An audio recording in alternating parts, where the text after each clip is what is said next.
Have you ever sat on YouTube for hours and hours looking at awesome project cars? And there are certainly no shortage of them. But then you just can't get the idea out of your head of doing one yourself. Next thing, you're searching for something to buy. So I did exactly that and ended up buying the car that is sat behind me. Now, the story of this car behind me goes back 10 years, and it was 10 years ago when I bought this car. Now, if anybody else has ever done this and bought a project car like this, I would imagine a lot of them are probably years down the line and end up like this one behind me. And I am no different in that respect.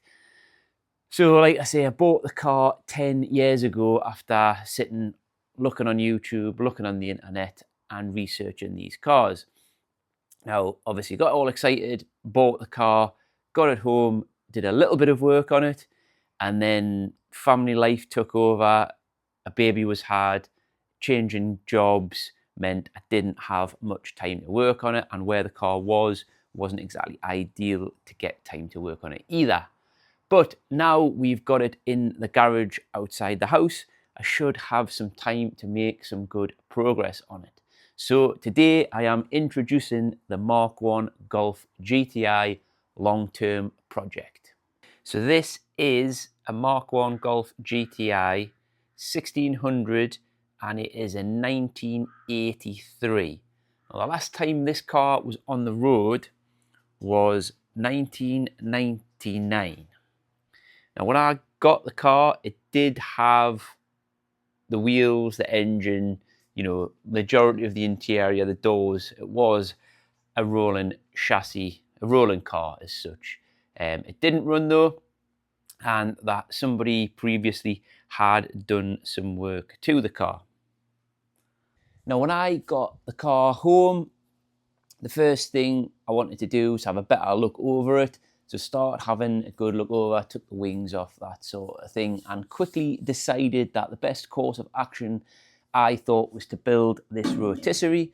So I stripped the engine out, completely stripped the car and built this rotisserie, which allows us to basically roll the car onto its side, completely upside down, and then it makes working on the underside of the car a lot easier.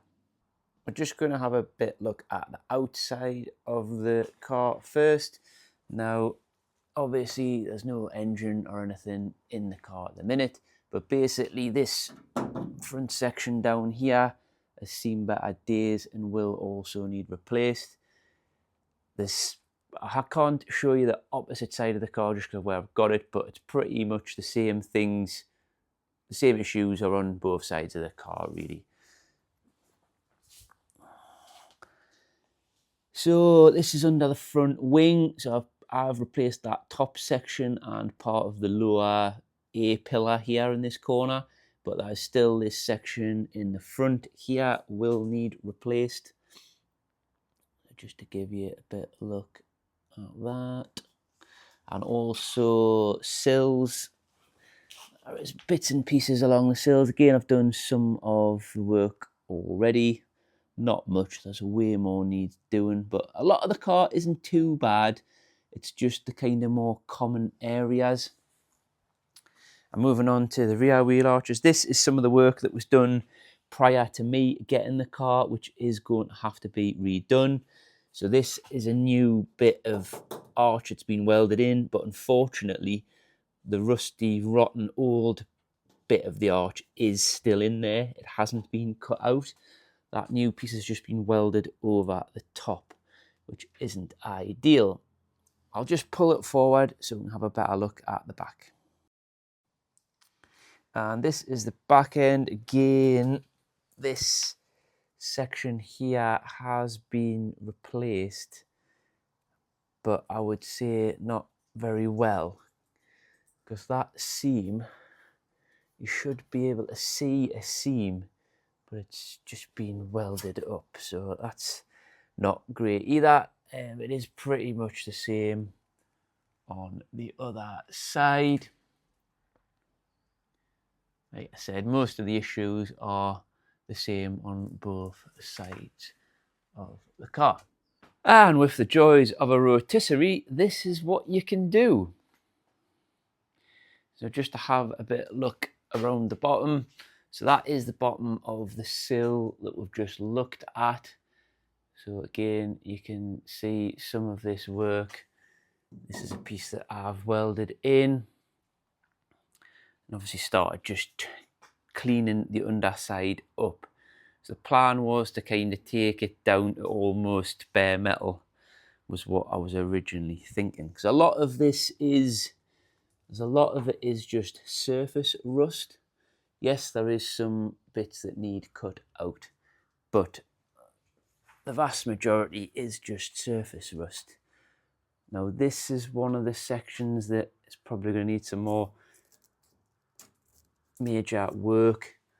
So, but again, it needs taking back further to see how bad it is.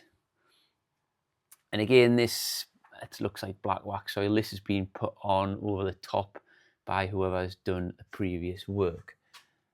Now, obviously, again, that back section is new, but again, you can see it's just been welded over the top of fairly rusty metal. If I bring you down, obviously you get the idea, sort of, like I was saying, the other side is much the same. It's probably slightly worse, if anything. So you can see that big hole there. And these two studs here is where the rear axle mounts. So that is really not very good. But like I say, there is a lot of it is in fairly good condition. So this is the underside of the front. As you can see, lots of holes is the main theme.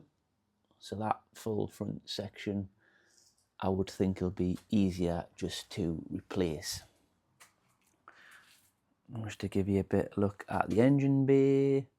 Again, not too bad, but does require some work. And the front chassis leg there, again, a lot of that hopefully will just be surface rust. So that is the underside.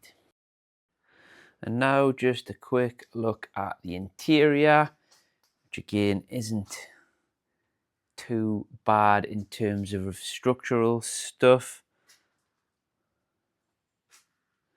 Now I do have all of the interior apart from the seats, as the car didn't have any when I bought it. But again, the idea with this will be to give it all a good clean up and repaint the inside.